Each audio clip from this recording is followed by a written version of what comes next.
Ladies and gentlemen, our next bout of the evening is a welterweight K1 bout to be contested over 3 2-minute rounds. Making his way into the octagon, fighting out of the blue corner, representing Southwest Black Belt Academy. Please put your hands together for Dan Lougheed.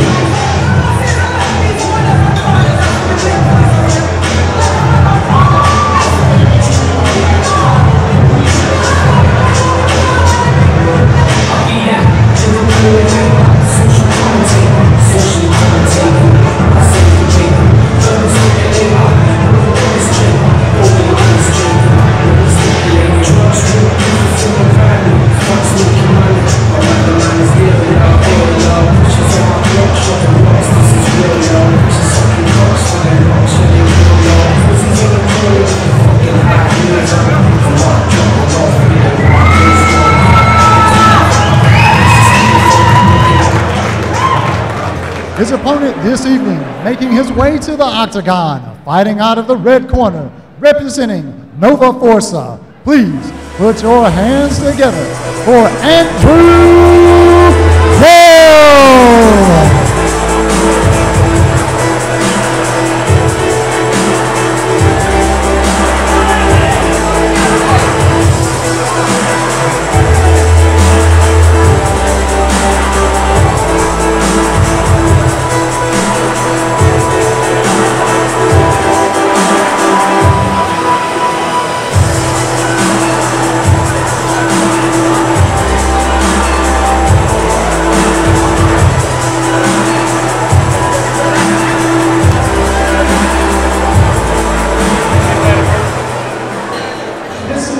Welterweight K1 bout to be contested over 3 2-minute rounds.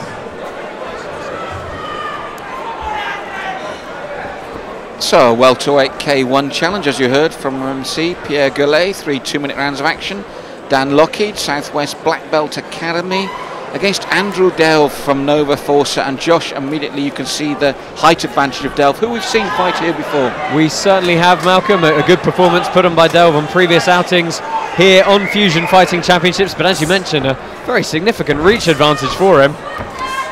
And he immediately steps in, left and right, and a high roundhouse to the head. It didn't look much, and the biggest mistake for Lougheed, Josh, was getting straight back up.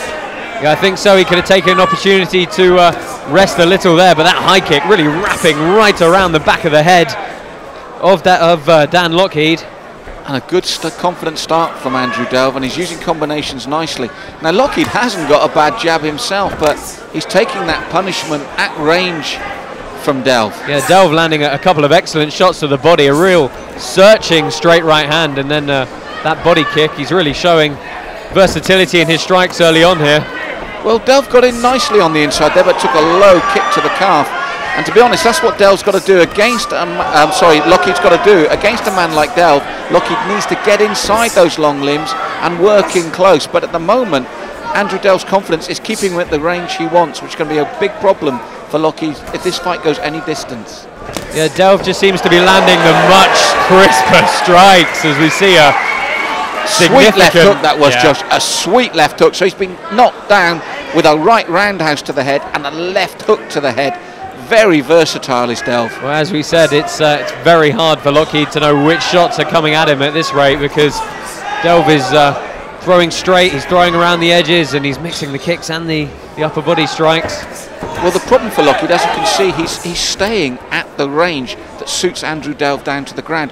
There's no attempt here to change it up to get inside, and it's even more dangerous when you start to come through with the rear leg. He's moving back in straight lines as well. Delve's really got to start circling off. Lovely knee against the cage from Delve there. Well, this is the problem for Lougheed. He's fighting totally at Delve's range. He's going back, as you said, in straight lines, and he's staying there. He's a target. Now, this first round was so dominant because the fight was fought totally in Andrew Delve's comfort zone. I think that's a fair comment, Malcolm. Andrew Delve is really just taking the upper hand here. Lougheed, I think he's been caught twice now by that left hook, and it's really going to have to start putting something together in the second round. So Josh, as we were saying between the rounds, Dan Lougheed really needs to change tactics here. He either needs to be skipping right out of range or coming in really close to negate the work that Delve has done, because at the moment everything has been fought at the range that Delve is comfortable with. There was something about the body language of the two fighters, Malcolm, as they ended that minute in the corner and came out for the round. Delve just looking ultimately far more confident, as he well should be at this stage. Well, he's changed tactic again. He really is banging those kicks into the legs of Dan Lougheed, which, when we're talking about the mobility needed by him, will curtail that even more. So it's clever tactics by Delve, because Lougheed hasn't got bad boxing skills. He's just being outgunned at the moment. Yeah, Delve swinging with a lot of intention, and again the straight right hand finding the target.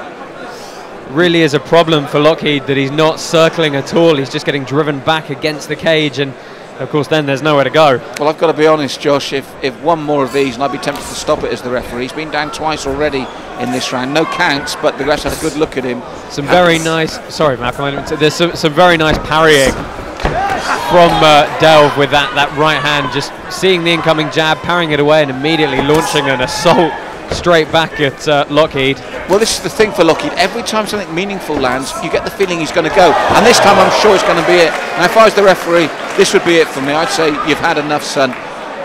Every time he lands soundly, Lougheed hits the canvas. Yeah, I think good decision by the referee. Good call as well. Malcolm, a very good victory for Andrew Delve. Well, let's get two things straight. Dan Lougheed's team a perfect opponent for him, staying at his range slightly shorter. But when you've got technical advantages, you've got to know how to use them. And that's what impressed me about Andrew Delve. He realised his advantages, used them perfectly. And let's be honest, Josh, every time he hit home, it was hard and looked like he would stop the man. And ladies and gentlemen, we have a winner in the second round at a time of 1 minute and 38 seconds. By way